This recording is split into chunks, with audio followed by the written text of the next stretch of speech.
And of course, the caliber blocks, the column for the caliber blocks has grown. Little storage bins up here for some small items.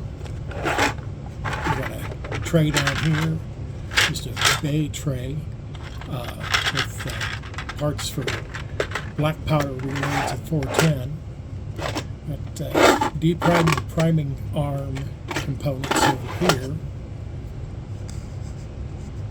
Couple of empty trays down here.